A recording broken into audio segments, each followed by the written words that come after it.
यूनान में एक वजीर को उसके सम्राट ने फांसी की सजा दे दी। सुबह तक सब ठीक था।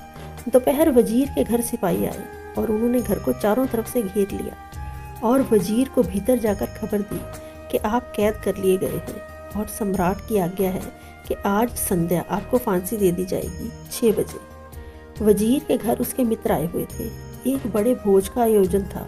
वजीर का जन्मदिन था। एक बड़े संगीतज्ञ को बुलाया गया था। वह अभी अभी अपनी वीणा लेकर हाजिर हुआ था। अब उसका संगीत शुरू होने को था। संगीतज्ञ के हाथ ढीले पड़ गए। वीणा उसने एक और रख दी। मित्र उदास हो गए। पत्नी रोने लगी।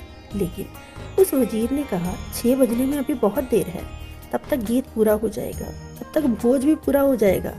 राजा की बड़ी कृपा है कि 6 बजे तक कम से कम उसने फांसी नहीं दी। लेकिन वीणा बंद क्यों हो गई? भोज बंद क्यों हो गया? मित्र उदास क्यों हो गए? 6 बजने में अभी बहुत देर है। 6 बजे तक कुछ भी बंद करने की कोई ज़रूरत नहीं। लेकिन मित्र कहने लगे, अब हम भोजन कैसे करें? संगीतज्ञ कहने लगा, मैं वीणा कैसे बजाऊं? परिस्थिति बिल्कुल अनुकूल नहीं रही। वह आदमी हंसने लगा जिसको फांसी होनी थी। उसने कहा, इससे अनुकूल परिस्थिति और क्या होगी? 6 बजे मैं मर जाऊंगा। क्या ये उचित ना होगा कि उसके पहले मैं संगीत को सुनूं?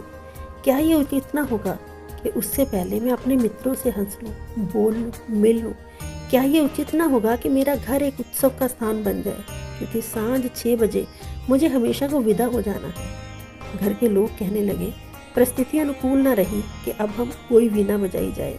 घर के लोग कहने लगे कि परिस्थिति अनुकूल नहीं है, अब कोई भोज हो। लेकिन वह आदमी कहने लगा, इससे अनुकूल परिस्थिति और क्या होगी? जब 6 बजे मुझे हमेशा के लिए विदा हो जाना है, तो क्या ये उचित ना होगा कि विदा होते क्षणों में मैं संगीत को सुनूं? क्या ये उचित ना होगा कि मित्र उत्सव करें? क्या ये उचित ना होगा कि मेरा घर एक उत्सव बन जाए, कि जाते क्षण मेरी स्मृति में हमेशा वे थोड़े से पल टिके हुए रह जाएं जो मैंने अंतिम क्षण में, विदाई के क्षण में अनुभव किए हैं। और उस घर में वीणा बजती रही और उस घर में भोजन चलता रहा। यद्यपि लोग उदास थे, संगीतज्ञ उदास था, लेकिन वह वजीर खुश था, वह प्रसन्न था। राजा को खबर मिली। राजा देखने आया कि वह वजीर पागल तो नहीं है। और जब वह पहुंचा तो घर वीणा बजती थी और मेहमान इकट्ठे हुए थे। और राजा जब भीतर गया तो वजीर खुद भी आनंद मगन बैठा था। तो उसने पूछा, तुम पागल हो? खबर हमें मिली है कि 6 बजे सांझ तुम्हारी मौत प्रतीक्षा कर रही है। उसने कहा, खबर मिल गई, इसलिए आनंद के उत्सव को मैंने तीव्र कर दिया। उसे शिथिल करने का सवाल ही ना था, क्योंकि 6 बजे मैं विदा हो जाऊंगा। तो 6 बजे तक मैंने आनंद के उत्सव को तीव्र कर दिया, क्योंकि अंतिम विदा के क्षण स्मरण में रह जाए। राजा ने कहा, ऐसे आदमी को फांसी देना व्यर्थ है। जो आदमी जीना जानता है, उसे मरने की सजा नहीं दी जा सकती। उसने कहा, सजा मैं वापस लेता हूँ।